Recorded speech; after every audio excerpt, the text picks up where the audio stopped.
saya akan terus memberikan pendampingan agar pemerintah provinsi memenangkan gugatannya. Kemudian urusan ketentraman, ketertiban umum dan pelindungan masyarakat ditunjukkan melalui indeks ketentraman dan ketertiban sebesar 100 poin, indeks ketahanan daerah sebesar 0,72 poin. Hal yang hari ini menonjol adalah orang tidak merasa tentram karena banyaknya orang yang mengaku sebagai ormas, yang mengaku sebagai LSM, yang sudah secara terang-terangan melakukan intimidasi. Di kota Bekasi kemarin ada security yang diintimidasi. Di Kabupaten Bekasi salah satu ormas menaburkan sampah di depan kantor dinas kesehatan walaupun sudah minta maaf. Tadi malam Satuan Serse Polres Subang menangkap 6 orang yang melakukan pemerasan di kawasan industri Surya Cipta, yang di situ ada perusahaan mobil listrik BYD yang akan merekrut 16.000 tenaga kerja. Dan kemarin seluruh problemnya sudah selesai. Akses tol nanti hari Senin akan kita bicarakan, listrik sudah terkoneksikan, dan tahun ini rekrutmen akan segera dilaksanakan. Nah, untuk mencapai solusi itu saya sampaikan ke para anggota DPRD bahwa tadi pagi saya sudah telepon Kapolda dan Pangdam, mungkin hari besok kami akan mengeluarkan surat keputusan hari Senin pembentukan Satgas anti premanisme. Yang itu nanti terkoneksi sampai tingkat kecamatan. Kami akan melengkapi berbagai fasilitasnya, itu mobile, dengan target dalam tahun ini Jawa Barat terbebas dari premanisme.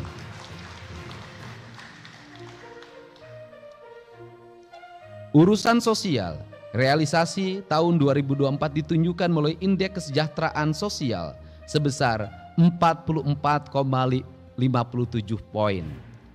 Urusan pemerintahan, nah ini urusan sosial, ada yang kasat mata. Di jalan-jalan menuju gedung DPRD ini, di perempatan-perempatan masih banyak orang yang minta-minta, orang yang ngamen. Saya sudah minta ke dinas sosial siapkan alokasi, mereka bawa problemnya apa, kalau memang kampungnya anterin ke kampungnya, kemudian cari solusinya. Kalau nggak berubah-berubah manusianya, kita tegas saja, tidak boleh lagi ada ngamen-ngamen di perempatan yang tidak jelas ngamennya. Ngamennya bukan berkesenian tapi hanya sekedar cari uang, yang ngelap-ngelap kaca, bawa anak-anak kecil untuk minta-minta. Karena bagi saya Kota Bandung adalah etalase dari peradaban Provinsi Jawa Barat. Saya tidak mau setelah hari raya ini tidak boleh lagi ada perempatan diisi oleh gelandangan, dan pemerintah provinsi, kabupaten, kota harus mampu menyelesaikannya secara tuntas. Ini komitmen saya.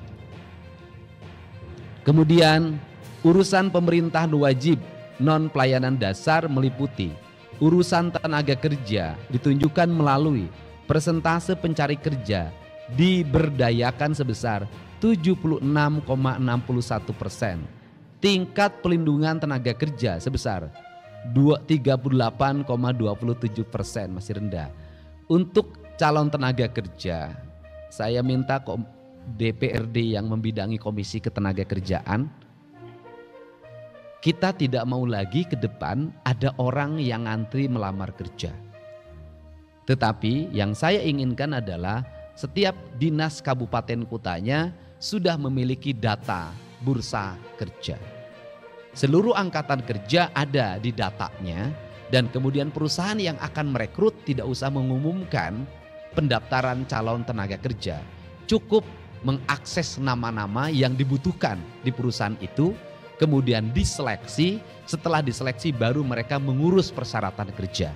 Saya ingin persyaratan kerja itu diurus setelah dia dinyatakan sebagai calon tenaga kerja.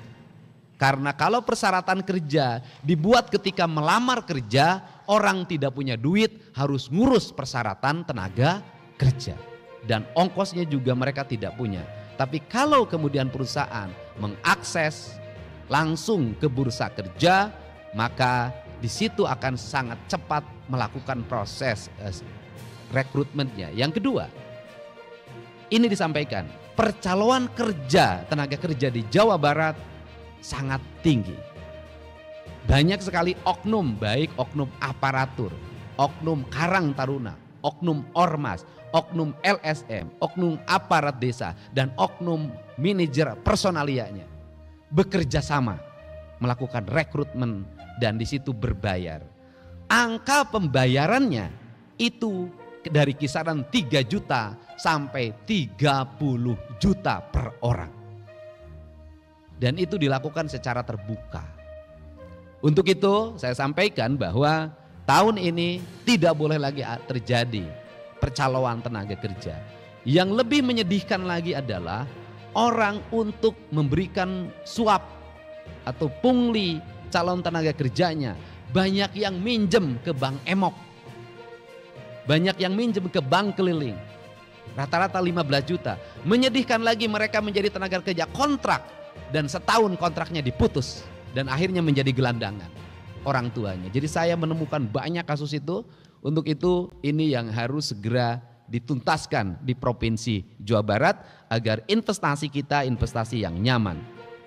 Urusan pemberdayaan perempuan dan pelindungan anak ditunjukkan melalui persentase kabupaten kota yang melaksanakan 7 persyaratan pengarus utamaan gender sebesar 100%.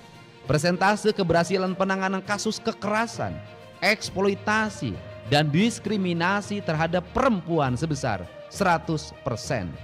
Tingkat penanganan kasus kekerasan, eksploitasi, dan diskriminasi atau KED terhadap anak sebesar 100%. Persentase kabupaten kota yang menerapkan klaster kabupaten kota yang layak anak sebesar 100%.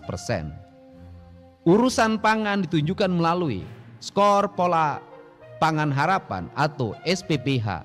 Tingkat ketersediaan pangan sebesar 95,37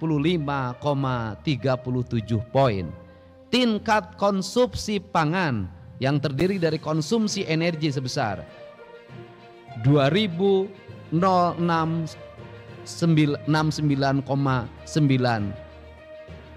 KKAL atau per kapita per hari dan konsumsi protein sebesar 62,3 gram per kapita per hari.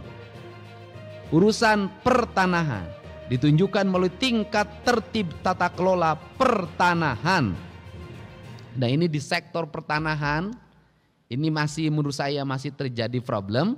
Itu bisa ditunjukkan banyaknya daerah aliran sungai yang itu sebenarnya tidak bisa dialih fungsikan dan dirubah kepemilikannya, itu banyak berubah bersertifikat. Problemnya cuma satu, biasanya ATR BPN memproses pengajuan pengsertifikatan ketika pihak desa dan kelurahan sudah memberikan keterangan riwayat tanahnya. Dan biasanya bermasalahnya